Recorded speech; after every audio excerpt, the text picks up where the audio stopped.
Hey everybody, this is my 20-gallon open-topped office tank, and I'm about to do a water change on it. You can see the water level's already really low. I keep this tank pretty warm. I have lowered the temperature recently. It's not as warm as I was keeping it, but it's still pretty warm, and it's open top, and therefore, especially since it's a long open top, a lot of surface area there, I lose a lot of water to evaporation. And so in addition to having to top this tank off very frequently, I usually do water changes a little more frequently than I do in my other tanks upstairs, mainly because I'm in here in the office more often than I am in the other rooms, and sort of out of sight, out of mind. I kind of forget about those other tanks. Anyway, I've made a few changes to this tank recently as far as fish that have gone in it, and I've tinkered with the air stone a little bit, so we will talk about that more on the after side of this video. We are going to do a before and after water change, and we're going to talk about my temple plant and maybe doing some plant food and some various stuff like that. I've got a new gourami in there who's getting along just fine with the ram. So now that you've had a little look at what it looks like now, there's your before and there's your after. So not a lot to talk about with the actual water change itself, but I did notice something that caught my attention while I was doing it. I can't do a vigorous gravel vac because of the rooted plants, but I can kind of crunch along, especially over here to the right side where it's fairly open, and in that far corner back there on the right hand side, I can kind of get in there. That's the dirtiest corner. That's the least water circulation, so everything sort of settles back there. And what I noticed in my gravel vac was all these little white things were sort of bobbing up and down and falling back to the bottom, and it took me a minute to figure out what I was looking at. It was a bunch of snail shells. And so when I started pouring the water back in, I use a big jug and I pour it against this rock right here, which keeps it from disturbing the gravel too much, but it does really swirl the water around in the tank and really get everything picked up and moved around. And when I did that, I noticed a ton of these little tiny snail shells. And I got to thinking about it, and I do see small snails in this tank from time to time, but their population never seems to get out of control. It never really seems to expand. And I also never see any big ones. So I'm wondering, since I used to be able to pull snails out of this tank to feed butterbean on a regular basis, and I no longer can, the only thing I've really added recently is that ram. So I'm wondering if Bolivian rams, German blue rams don't eat snails. I've seen fish in the past sort of peck at them on the glass like they're kind of curious as to what it is, but I've never known whether they could actually eat them. Now, this Thick Lipped Gourami here has only been in the tank for a few days, and therefore I know that that's not the culprit. And then, of course, all of the guppies and the couple of neons that are left in this tank have been in here forever, and I know they don't eat snails. So the only thing I can think is that when I added that keep calling it a Bolivian ram, that German blue ram over here several months ago, it's been in there working on the snails, and I've just never noticed it doing it. So if anybody has any experience with that, or knows whether or not these rams will eat snails, let me know. Put a comment down below. I'd be interested to hear your experience with that. Now, I will also point out, you just noticed the little bit of interaction between the ram and the gourami there. That's one of the things I was concerned about when I added the gourami a few days ago. To my surprise, the gourami is showing more aggression towards the ram, and the ram seems to be shying away as the sort of submissive fish, whereas the gourami seems to be more dominant, which I am really surprised about. None of it seems to be the kind of aggression that's anything I'm remotely concerned about at this point. I will keep a close eye on them. I know that when you first put fish in a tank, even over the next few days, it might seem like things are going well, but often behavior will change over a few weeks once the fish settle in and get comfortable or whatever. I don't know why, but after a few weeks, behavior will change. Frequently, not always, but plenty of times. And so therefore, I will be keeping a close eye on that. My other concern with this tank is that it is open-topped, and open-top tanks and gouramis generally don't get along. You usually don't have a gourami very long, or you come out in the morning and you find a gourami chip on your floor. So we'll see about that. This one does not seem to spend a lot of time near the surface, except when it's feeding time. Of course, as I'm saying that, he's swimming right up against the surface. So we'll see. I don't know. I mean, I understand it's a risk I'm taking. That may be something that happens, but, you know, that's just something that may happen. What else? My filter. When I changed out the filter not too long ago, if you follow along regularly, you will remember that I had some white water mold growing in my filter intake. I didn't do anything to it. I just waited until it would get clogged up enough that it was, you know, impeding the flow of water, and I'd give it a good rinse with some hot water, and I'd put it back in and let it do its thing again. It's harmless, the white water mold, that is.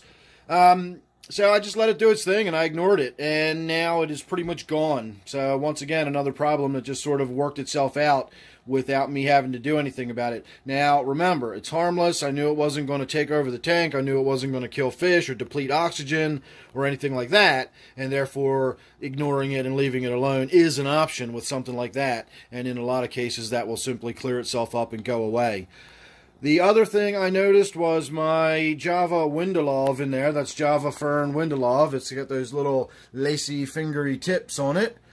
That is sprouting more babies. I pulled a bunch more of these out, and so there are several about that size, which is a nice, that's a significant little baby there. So remember, I do sell my Water Sprite, I sell my Java Fern, my Java Windelov, and I've got a bunch of Temple Plant downstairs, which we will start talking about in just a moment, because that's actually what I really want to talk about in this tank, believe it or not. I'm just trying to get this other stuff out of the way. The Java Windelov in there is getting so thick and overgrown that I'm thinking about getting in there and thinning that out a little bit. It's actually not in there really rooted to anything. I can get in there, and I mean the whole mass moves. It's probably got a bunch of gravel and stuff in the roots, but I could pull that whole thing out, divide it, and put it back in easily enough. Now of course the tank's going to be all boogered up again, but that's what you get when you do stuff like that. This mass as well, only this mass gets a little more complicated because of this little plastic faux cave back there, and the roots actually crawl through that window, and you can see how this frond right here is actually coming out from inside the cave. So this one's a little more difficult to worry about separating, but that also is not near the filter or impeding flow from the filter, whereas this one is, and it's also impeding flow around my heater, and I want, you know, you want good water circulation around your heater. One of the reasons I always put my heater near the intake of the filter is so that as the water in this corner gets warmed, it gets drawn up into the filter and circulated around the tank. Plus we've got the added circulation in this particular case of the airstone. The airstone, by the way, I shot a few videos recently where I spoke about the airstone. They seem to be really hot topics. I got a lot of comments, a lot of interest and comments.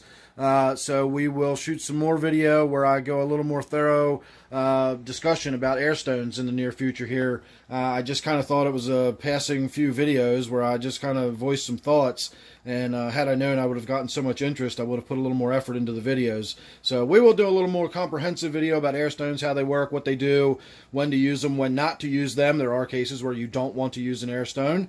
So we'll go over all that in a video coming up real soon. And finally, I would like to talk about my Temple plant, which is really, really suffering and struggling. And I'm sure it is struggling because of a nutrient deficiency, but I also don't know the life cycle of what, it's a hygrophilia, I'm not sure how it's pronounced, but it's also called swampweed, and they don't live forever. It is a perennial, if I understand it correctly, but it's already gone through its flowering cycle. You can see all these little sort of dead bits right here. That's the last little remains of the flowers. So the flowers are done. I've chopped this thing back so many times. It would be about 10 feet tall if I let it go straight up, but I keep chopping it and forking it and branching it and making a bush out of it. And so, you know, I'm working this plant. I'm really forcing it to, you know, be as healthy as possible. And I'm constantly forcing it to recover from injuries effectively. And it's in water that just doesn't have anything in it. I have very, very soft, nutrient poor water.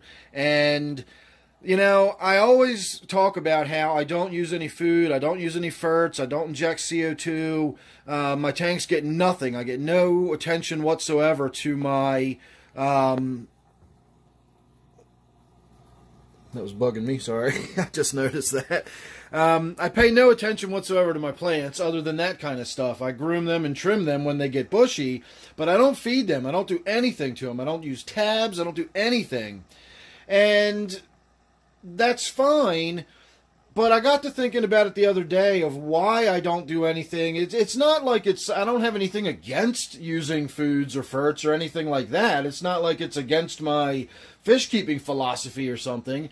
I just don't do it because I'm really, really terrible at being organized and keeping track of stuff. And, you know, that's why all of my tanks are very low maintenance. They're very forgiving about water changes and that sort of thing. If I miss a few, you know, if I don't change the filter, it's not going to hurt my tanks. And so I never wanted to get involved with plants that needed special attention. So from day one, I've always planted plants, and my philosophy was basically that if they die, they die. I just won't worry about trying to keep that plant anymore, and anything that does survive in my tank with no maintenance is great. That's what I'll put in my tanks, and that's why most of my tanks have a few plants, and they're all basically the same and similar. It's because they're super easy to maintain, no fuss, no muss, and no bother. But it's not that that's some sort of guiding principle where I can't not do it that way. And so tonight I looked at some Flourish. I know there's other brands out there. I'm sure I'm going to get 100 different opinions about what brand I used and so on and so forth. I'm not particularly worried about that. Excuse me. I got the Flourish mainly because I looked at the ingredient list. I know enough about plants and gardening and that sort of thing that it had a very comprehensive list of all the micronutrients as well as the chelated iron. It's got the stuff this plant needs to recover, and the dosages are small enough that I think it will not have an impact on my German ram, because that's the other thing I'm concerned about. That's a very soft water fish, and while I'm not concerned about the nitrates in this fish, and we will look at the nitrates in a minute, I forgot about that.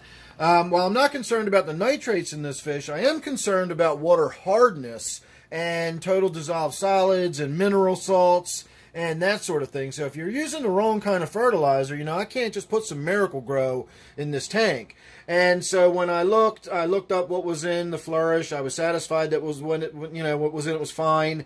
It's like 5 mil a week for every 10 gallons or something like that. And I thought, you know what? If a week goes by and I forget to put it in there, so what? That's still better than not putting it in there at all. And if I notice my plants are starting to suffer again, then I can say, oh, okay, well, I must need to add a little more, you know, and I can get back on it. So putting a little bit of stuff in there is going to probably help that temple plant tremendously, while at the same time, again, it's not going against my philosophy of not using any foods or ferts or anything like that. And if it doesn't recover, I've got bunches of temple plants growing in my grow out tank downstairs, which I do put Miracle Grow in, and those are growing all lush and green and beautiful, and any one of those I could just plop in here and it would root in and start growing immediately. We'd probably get a fresh batch of flowers and everything else. The problem with doing that, and I consider just going ahead and doing that, is if you look at that root system, that is not going to come out without making a mess. So unless I'm prepared to sort of redo this tank, you know, we're going to see if we can't get this one to recover. And if it does, you know, it'll get nice and bushy and lush and green again. It might even get even denser and bushier since it will be recovering from that. None of these leaves are going to green back up. All that stuff's going to die off. If it recovers, it'll be all new growth coming out of all that stuff, and it'll be dense. And finally, since I mentioned the nitrates, I will show them once again. Not really going to discuss it in this particular video. I know this isn't the best way of looking at them, and this is not the best light to look at it, but once again, you get the idea of how it looks. And I'm going to say that is actually just over the crest of orange and definitely into the red now. So we're probably up to about 50 to maybe 60 parts per million, somewhere in that neighborhood on nitrates, and that was before the water change. I pulled 5 gallons out, and you saw how low the water was to begin with. It was already down about 2 gallons, and so we did about a 7-gallon water change, and we did the filter change, and that is all. Didn't wipe down the glass or anything, and of course I already mentioned the gentle gravel vac. So there you go. I ordered that Flourish, and that will be here tomorrow, and we'll start working on getting that temple plant to recover. And if not, I will go ahead and put a new one in there or whatever. So make sure you're subscribed. That way you won't miss that or anything else I got coming up. You never know what it's going to be with me. Thanks for watching this one. Sorry it was so long, but we apparently had a lot to go over, and I did not realize that when I started this video. So hope you enjoyed. See you on the next one.